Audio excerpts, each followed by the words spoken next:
Letters from the Heart. A novel. Chapter 1. Empty mailboxes. The morning sun filtered through lace curtains into Evelyn Harper's kitchen, casting delicate shadows across her untouched breakfast plate. She sat at the small oak table that had been her grandmother's, stirring cream into her coffee with the same silver spoon she'd used for 30 years. The house felt too quiet without the familiar rustle of mail sorting and the gentle hum of her postal truck warming up in the driveway. Evie, as everyone in Hampton Ridge called her, had been retired for 8 months now. 8 months of sleeping past 5:30. 8 months without the cheerful weight of letters and packages in her canvas bag.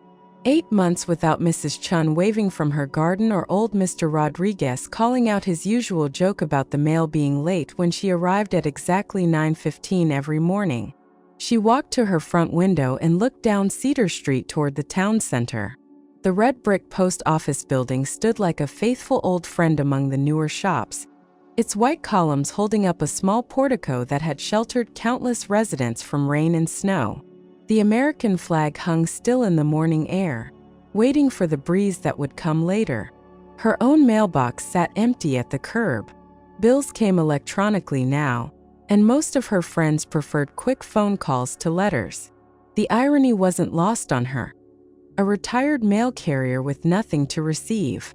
Evie finished her coffee and made a decision that surprised her. She would walk her old route today. Not to deliver mail, of course, but to see the neighborhood through different eyes. Maybe Mrs. Patel at the corner bakery would have time to chat. Maybe the morning would feel less hollow if she filled it with familiar faces and places.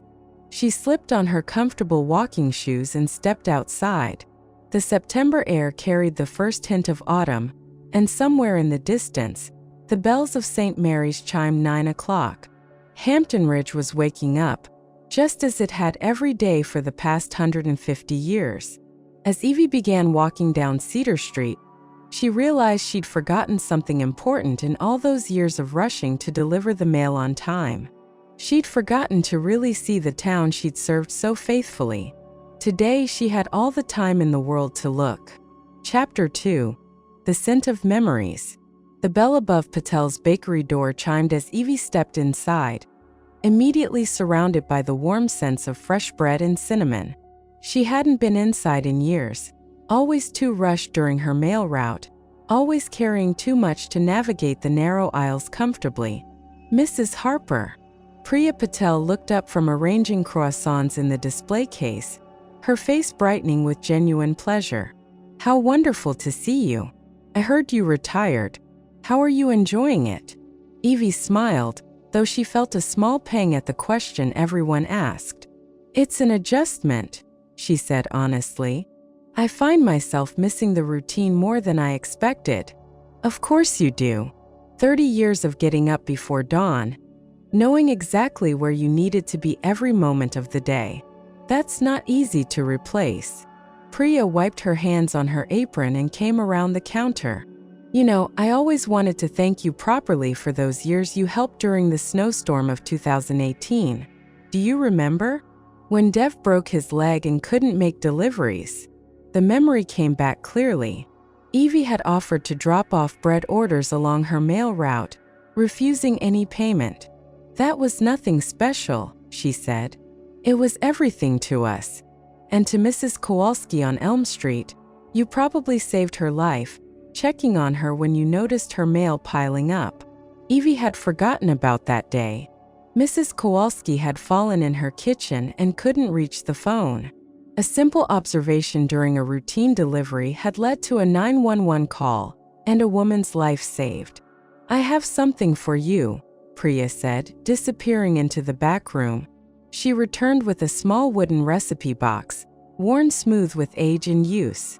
"These are my grandmother's recipes. She brought them from India 60 years ago. I've been meaning to type them up, but there's never enough time. Would you maybe like to help me preserve them? I could teach you to make some of the breads." Evie touched the box gently. The wood was warm, polished by decades of loving hands. Inside, she could see cards covered in elegant handwriting in 2 languages. "I would be honored," she said, as she left the bakery with a fresh loaf of sourdough and plans to return Thursday morning for her first baking lesson. Evie felt something she hadn't experienced in months: anticipation for tomorrow.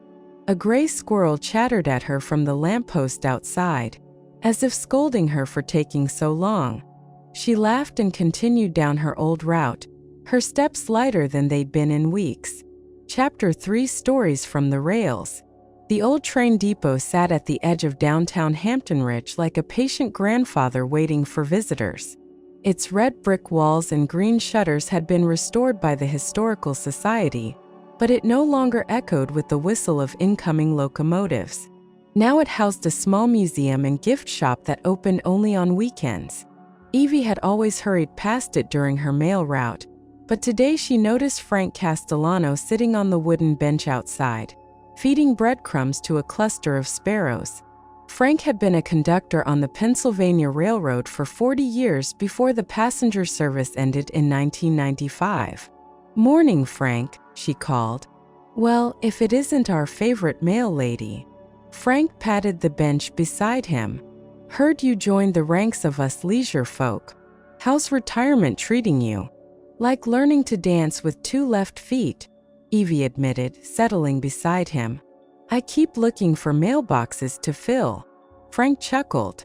"I spent my first 6 months of retirement listening for train whistles that weren't coming. Kept checking my pocket watch every 15 minutes, making sure the 8:47 to Philadelphia was on time." They sat companionably, watching the sparrows hop between their feet. The morning was warming up, and Evie could see shopkeepers opening their doors along Main Street. "You know," Frank said, "this depot has stories that would fill a dozen novels." During World War II, this platform saw more tears and homecomings than any place in town. "I started working here in 1962, just a teenager. But the older conductors told me stories that would break your heart and mend it again." "Like what?" Evie found herself genuinely curious. "There was this letter," Frank said, his voice growing thoughtful. "Summer of 1944. A young woman named Margaret Sullivan came to the station every day for 3 weeks, waiting for news of her fiancé overseas. She'd written him a letter telling him she was pregnant, but she never heard back. Turns out her letter was in a mail car that derailed outside Baltimore. By the time they sorted through the wreckage, James Sullivan had been reported missing in action in France." "Oh, how sad." "Wait, there's more. Margaret moved away after the war, but she left that letter with my predecessor, asking him to deliver it if James ever came home. Well, James did come home in 1946, wounded but alive. He'd been in a German hospital, then a displaced persons camp. When he got back to Hampton Ridge, the letter was the first thing he received." Frank pulled a faded envelope from his jacket pocket. "This is it. Margaret passed away last year, but James comes by every few months to visit the station. He gave me this copy. The original is buried with Margaret. He found her in California in 1947. They were married for 62 years. Evie felt her eyes mist over. "You still keep it?" Stories like this, they're not just personal history. They're the history of the whole town.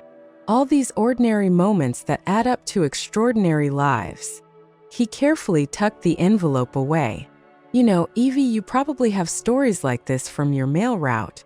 30 years of connecting people, delivering news both good and bad. Those stories matter." As Evie continued her walk, Frank's words stayed with her. She began remembering moments from her route, birth announcements and wedding invitations, college acceptance letters and military deployment orders. She'd been more than a mail carrier. She'd been a guardian of the town's stories, carrying its joys and sorrows from door to door. Maybe retirement didn't have to mean the end of her connection to those stories.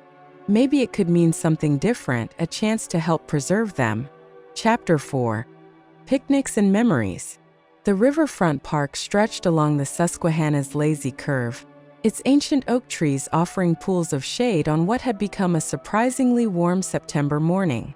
Evie had reached the eastern end of her old mail route, where Riverside Drive met Water Street, and decided to rest on one of the weathered picnic tables. She remembered when the town installed these tables in 1995, replacing the old wooden ones that had hosted countless family reunions and church picnics. As a mail carrier, she'd often seen the aftermath of weekend gatherings: forgotten sweaters draped over benches, overlooked paper plates dancing in the breeze. A young couple was struggling with a large picnic blanket nearby, their two small children running in excited circles around them, while a golden retriever barked encouragement. The wind kept catching one corner of the blanket, turning their simple task into a comedy of errors. "Here, let me help," Evie offered, approaching with a smile. "Oh, thank you," the woman said gratefully. She was in her early 30s with kind eyes and paint-stained fingers. "I'm Sarah Martinez, and this is my husband Carlos. These whirlwinds are Emma and Diego." "Evelyn Harper," Evie said, taking hold of two corners of the stubborn blanket. "But everyone calls me Evie." Together, they managed to spread the blanket under one of the larger oaks. The children immediately claimed it as their kingdom, arranging stuffed animals in a circle while the dogs settled in the shade. "Are you new to town?" Evie asked, noticing she didn't recognize the family from her mail route days. "We moved here 6 months ago," Carlos explained, unpacking sandwiches from a wicker basket. "I got a job at the county hospital, and Sarah's setting up an art studio on Main Street." "Oh, how wonderful. Where on Main Street?" "The old Murphy's 5 and Dime," Sarah said. "It needs a lot of work, but it has such character. Big windows, original tin ceiling. I want to offer art classes for all ages." Evie's face lit up. "I remember Murphy's. Mr. Murphy always saved the comics from the Sunday papers for the children on my route. His wife Martha made the most incredible fudge every Christmas and would leave boxes for the postal workers. The neighbors have been telling us stories about the previous owners," Carlos said. "It sounds like every building on Main Street has its own history." "They certainly do," Evie said, settling more comfortably on the picnic table bench. "This park, too. During the Depression, the town held community dinners here every Sunday evening. Everyone brought what they could, even if it was just a pot of beans or a loaf of bread. Nobody went hungry." Emma, who had been listening with the focused attention only children possess, looked up from her stuffed elephant. "Were you there, Mrs. Evie?" Evie laughed. "Oh no, sweetheart. I wasn't born until 1958. But Mrs. Patterson on Elm Street used to tell me about those dinners while I delivered her mail. She said her mother made the same cornbread recipe every week for 10 years, and people still remember it." "I wish we had community dinners now," Sarah said wistfully. "It's been hard to meet people with our schedules." "Well, the Founders Festival is coming up next month," Evie said. "The whole town turns out for that. It's held right in the town square, around the old post office building. There's live music, local food vendors, and crafts. Emma and Diego would love the pony rides." As the family finished their lunch, Evie found herself telling them more stories about Hampton Ridge, the way Mrs. Chen's garden attracted every butterfly in the county, how Mr. Rodriguez painted a different holiday scene on his garage door every season, the annual tradition of leaving cookies for the postal workers during the December rush. When she finally said goodbye and resumed her walk home, Evie realized something had shifted. For the first time since retirement, she hadn't felt like an observer watching life from the sidelines. She'd been part of something again, connecting the past to the present, helping newcomers understand the heart of their adopted town. The afternoon sun was gentler now, and Evie found herself looking forward to Thursday morning's baking lesson with Priya. Maybe she'd invite Sarah Martinez to join them. An artist might appreciate the delicate work of shaping traditional Indian breads. Chapter 5: Trouble at Town Hall. The certified letter arrived on a Tuesday morning in October, delivered by Jenny Morrison, the young woman who'd taken over part of Evie's old route. Jenny lingered on the porch longer than necessary, clearly hoping to chat. "Mrs. Harper, have you heard about the town council meeting tonight?" Jenny asked, adjusting her mailbag nervously. "No, what's going on?" "It's about the post office building. There's talk of—" "Well, maybe you should read the letter." Evie's hands trembled slightly as she opened the official envelope. The letter was brief and bureaucratic, but its meaning was clear. The town council was considering a proposal to demolish the historic post office building to make way for a modern shopping complex. The building was underutilized, the developer argued, and the town could benefit from increased tax revenue. The Founders Festival, which had been held in the town square beside the post office for 23 years, would need to find a new location.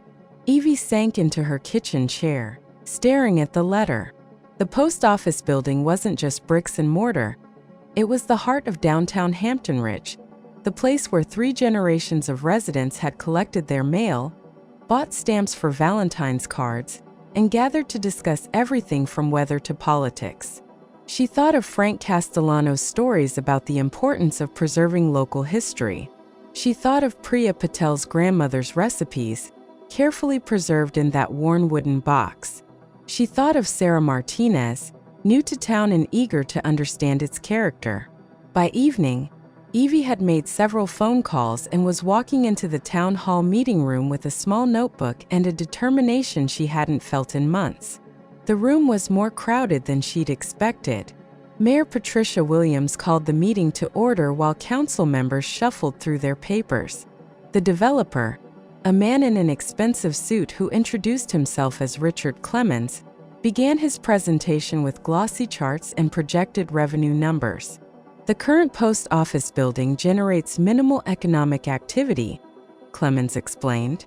"Our proposed development would include a coffee shop, boutique clothing store, and professional offices.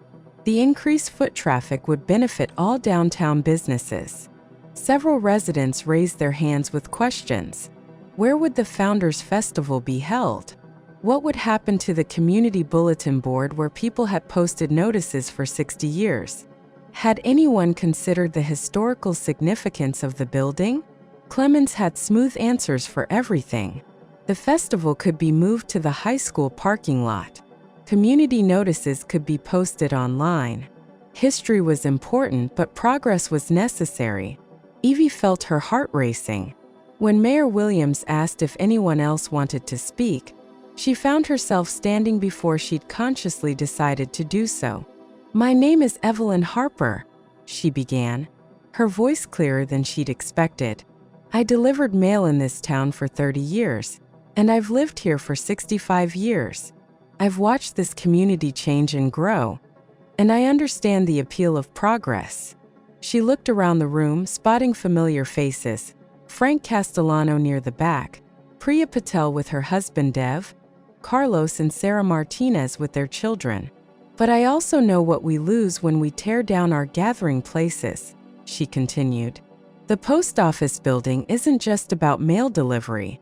It's where Mrs. Patterson met her husband in 1962, when she was buying stamps for her wedding invitations. It's where the Kowalski family posted notices about their missing cat every year until that cat was 15 years old. It's where 3 generations of children have had their pictures taken on the front steps on the first day of school." A murmur ran through the crowd. Evie saw several people nodding. "Mr. Clemens talks about foot traffic and revenue, and those things matter. But what brings people to downtown Hampton Ridge isn't just commerce. It's community. It's the feeling that this place has stories to tell, that it values its past while building its future." She sat down to scattered applause, her heart pounding.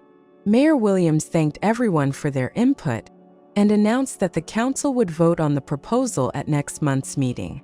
As people filed out, Frank Castellano approached her. "That was well said, Evie. You've got me thinking about all the stories I've been collecting about this town. Maybe it's time to do something with them." Priya Patel joined them, her eyes bright with determination. "What can we do? There must be something." Evie looked at the two of them, then around the room at the other residents who were lingering, clearly wanting to continue the conversation. For the first time since retirement, she felt something she'd almost forgotten, a sense of purpose calling her forward. "I think," she said slowly, "we need to remind everyone why this building matters, not just with words but with stories. Real stories from real people." Chapter 6. Gathering Stories. The next morning, Evie woke with a plan. She called Frank first, then Priya, then Sarah Martinez. By 10 o'clock, they were all gathered in Patel's bakery, the closed sign turned out and fresh coffee brewing. "Here's what I'm thinking," Evie said, opening her small notebook. "We have 4 weeks until the council votes. That's 4 weeks to collect and share the stories that make the post office building important to our community." "Stories like the letter Frank told me about?" Sarah asked. She'd brought a sketch pad and was already drawing quick portraits of the group. "Exactly. But not just historical stories, personal ones. Recent ones. Stories that show how this building continues to matter to people's lives." Frank leaned forward, interested. "I could contact some of the other retired railroad workers. They might remember stories about mail deliveries during the war years, connections between the depot and the post office. And I could ask my customers," Priya said. "So many of them have been coming to the bakery for years. They must have memories." "What about the new residents?" Sarah suggested. "People like Carlos and me who are just learning about the town's history. Maybe our perspective matters too. Why we chose to move here, what we want to preserve for our children." Evie felt the familiar excitement of a plan coming together. "We'll need to organize this carefully. Interview people, write down their stories, maybe even record some of them if people are comfortable with that." "I have a good camera," Sarah offered. "I could take photographs of people in front of the building, maybe create a display." "Where would we hold this? What are we calling it?" Frank asked. "A story gathering," Evie said. "And I think it should be at the post office building itself. We'll ask Mayor Williams for permission to use the front steps and the small lobby area." Over the next 2 hours, they planned their approach. Frank would focus on historical stories from longtime residents. Priya would reach out to local business owners and her bakery customers. Sarah would connect with newcomers and families with young children. Evie would coordinate everything and conduct interviews with people from her former mail route. As they prepared to leave, Priya touched Evie's arm. "You know, you're doing exactly what a mail carrier always did, connecting people, making sure important messages get delivered. You haven't really retired from anything. You've just expanded your route." Walking home, Evie realized Priya was right. For the first time in months, she felt like herself again. Purposeful, needed, connected to the heartbeat of her community. The empty mailbox at her curb no longer seemed like a symbol of isolation. It was simply waiting for the next important delivery. That afternoon, she made her first interview appointment. Mrs. Patterson from Elm Street had agreed to share her memories over tea and homemade cookies. Tomorrow, she'd visit the Chun family, then the Rodriguez household, then the young couple on Oak Street who just had their first baby. Evie pulled out a fresh notebook and wrote Hampton Ridge Stories on the cover. She had work to do. Chapter 7. The Heart of Community. 3 weeks later, Evie's dining room table was covered with notebooks, photographs, and printed pages. She'd collected 47 stories about the post office building, ranging from Mrs. Patterson's 1962 courtship to 8-year-old Tyler Murphy's account of mailing his first letter to his grandmother. Frank had contributed stories about mail trains and wartime correspondence. Priya had gathered tales from 3 generations of shop owners who'd relied on the post office for their business relationships. Sarah had interviewed families who'd moved to Hampton Ridge specifically because of its small-town character, many mentioning the charming post office building as one of their first positive impressions. But it was the recent stories that moved Evie most deeply. Margaret Kowalski, now 91, described how postal workers had helped her maintain connections with family in Poland after her husband died. The Johnson family talked about the kindness they'd received when their son was deployed overseas, postal workers who expedited packages, who asked about his welfare, who celebrated when he returned home safely. Jenny Morrison, the current mail carrier, had contributed a story about Mrs. Foster on Pine Street, who came to the post office every Tuesday not because she needed stamps, but because she needed human conversation. The postal workers had become her lifeline after her children moved away. "These aren't just stories about a building," Evie said to Frank as they worked together organizing the materials. "They're stories about what happens when a community has places where people can connect. And that's exactly what we need to show the town council," Frank replied. He'd been researching the building's architecture and had discovered it was one of only 3 remaining examples of 1920s colonial revival post offices in the county. The Historical Society is interested in having it designated as a local landmark. The story gathering was scheduled for Saturday afternoon, 2 days before the town council meeting. Mayor Williams had given permission to use the post office steps and lobby, and Sarah had created a beautiful display board featuring photographs of community members with their stories printed alongside. Saturday dawned crisp and clear, perfect autumn weather. Evie arrived at the post office at noon to find Frank already setting up folding chairs and Sarah arranging her display boards. Priya came from the bakery carrying boxes of cookies and thermoses of coffee. By 1 o'clock, more than 60 people had gathered. Mayor Williams was there, along with 3 of the 5 council members. Even Richard Clemens, the developer, stood at the edge of the crowd listening. Evie had planned to speak first, but when she saw the faces around her, neighbors she'd served for decades, new friends she'd made through this project, children who would inherit whatever decision the community made, she realized this wasn't about her anymore. "Thank you all for coming," she began. "For weeks ago, I learned that our post office building might be demolished. I was sad about that, but I wasn't sure what one retired mail carrier could do about it." She gestured to the crowd around her. "Then I remembered that mail carriers don't work alone. We're part of a network that connects every household, every business, every corner of the community. And when something important needs to be delivered, the whole network helps make it happen. Today we're delivering something important, the story of why this building matters to all of us. Not just because it's old or pretty, but because it's where our community comes together. It's where we connect with each other, where we celebrate good news and support each other through hard times." Mrs. Patterson stepped forward, holding the love letter her husband had mailed to her from the post office in 1962. Frank read from a collection of wartime correspondence. The Martinez children shared their drawings of the building's beautiful columns. Jenny Morrison talked about the daily interactions that made her job more than just mail delivery. Story after story, the picture emerged of a building that was much more than brick and mortar. It was the heart of a community that valued connection over commerce, history alongside progress, the individual stories that wove together to create the larger story of Hampton Ridge itself. When the last story had been shared, the crowd was quiet for a moment. Then someone began to applaud, and the applause grew until it echoed off the building's white columns and across the town square. Richard Clemens approached Evie as the crowd began to disperse. "I have to admit," he said, "I hadn't considered the emotional attachment people have to this building, but the economic realities haven't changed. The town still needs increased revenue. Maybe," Evie said thoughtfully, "the question isn't whether to tear down the building, but how to make it more useful to the community it serves." Chapter 8: New Beginnings.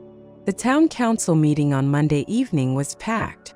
Every seat in the room was filled, with people standing along the walls and spilling into the hallway. Mayor Williams had to move the meeting to the high school auditorium to accommodate everyone. Evie sat in the front row with Frank, Priya, and Sarah. Her notebook was closed on her lap. Everything that needed to be said had already been shared at Saturday's story gathering. Mayor Williams called the meeting to order and invited Richard Clemens to present his proposal once more. His presentation was shorter this time, focusing mainly on the financial benefits to the town. When he finished, Councilmember Janet Rodriguez raised her hand. "Mr. Clemens, after attending Saturday's community gathering, I have to ask, have you considered modifying your proposal to preserve the post office building while still providing economic development?" Clemens looked surprised. "I hadn't considered that possibility. The building would need significant renovation to meet modern commercial standards. What if the building could serve multiple purposes?" asked Sarah Martinez from the audience. "Community space, small businesses, maybe even expanded postal services?" Frank Castellano stood up. "I've been working with the Historical Society, and we've identified several grant opportunities for historic preservation projects. The building could be restored and repurposed without demolition." For the next hour, the discussion shifted from whether to tear down the building to how to preserve and revitalize it. Ideas flew back and forth. A community center with meeting rooms and event space, a local history museum, artist studios, a cafe that could host community gatherings. Councilmember David Kim proposed forming a special committee to explore these alternatives, giving the community 6 months to develop a comprehensive plan that would satisfy both preservation and economic development goals. The vote was unanimous. As people filed out of the auditorium, chattering excitedly about possibilities, Evie felt a gentle touch on her shoulder. Jenny Morrison, still in her postal uniform, smiled at her. "Mrs. Harper, I wanted to thank you. When I first took over part of your route, people kept telling me I had big shoes to fill. I thought they just meant delivering mail efficiently. But this whole experience, watching you bring the community together, seeing how much people trust and respect you, now I understand what they really meant. You're doing wonderful work, Jenny. The job is about much more than just mail. I know that now, and I hope I can serve this community the way you did." As Evie walked home under the streetlights, she noticed her house looked different. It wasn't empty anymore, it was peaceful. The quiet wasn't loneliness, it was contentment. Her mailbox still sat empty at the curb, but she no longer saw it as a symbol of isolation. It was simply waiting for tomorrow's delivery, whatever that might bring. The next morning she woke early, not from old habit but from excitement. She had a meeting with the Historical Society at 10, lunch with Priya to plan their next baking session, and an afternoon appointment to interview Mrs. Chun about her family's immigration story for a community history project Frank was organizing.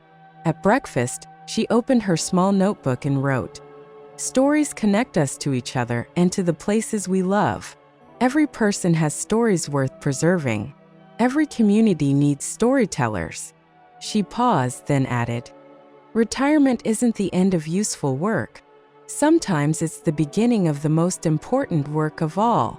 Outside, she could hear the familiar sound of Jenny's postal truck making its morning rounds. The mail was being delivered, stories were being carried from house to house, and the great network of community connection continued its daily work of binding people together. Evie smiled and began planning her day. She had stories to collect, friendships to nurture, and a community to serve. The work was different now, but it was no less important. In fact, she was beginning to think it might be the most meaningful work she'd ever done. After all, everyone needed mail carriers. People who could be trusted to handle precious things carefully, who understood the importance of making connections, who knew that the smallest delivery could change someone's entire day. Some routes, she realized, you never really retire from. You just learn to walk them in new ways, carrying different kinds of important messages to the people who need them most. Epilogue. 6 months later, the Hampton Ridge Post Office Community Center officially opened on a warm Saturday in April, exactly 1 year after Evie had first walked her old mail route as a retiree. The building's white columns gleamed with fresh paint, and new signs welcomed visitors to the community meeting rooms, the local history museum, and the Storytellers Cafe. Evie stood on the front steps where she'd organized the story gathering, watching families explore the renovated space. The original postal service area still functioned, but now it shared the building with Sarah's art studio, a small branch of the county library, and meeting rooms available to community groups. Frank Castellano had installed his railroad memorabilia collection in the History Museum, alongside displays about the building itself and the stories community members had shared during the preservation campaign. Priya's grandmother's recipe collection had been professionally photographed and now anchored an exhibit about the immigrant families who had helped build Hampton Ridge. The Storytellers Cafe, run by a young couple who'd moved to town after hearing about the community's character, served coffee and light meals while hosting regular events, poetry readings, storytelling hours for children, and monthly community memory gatherings where longtime residents shared their experiences with newcomers. Mrs. Evie, Emma Martinez, now 9 years old, ran up the steps with her younger brother Diego close behind. "Are you coming to the grand opening ceremony?" "I wouldn't miss it," Evie said, following the children inside. The ceremony was brief and warm, with Mayor Williams thanking the community for its vision and dedication.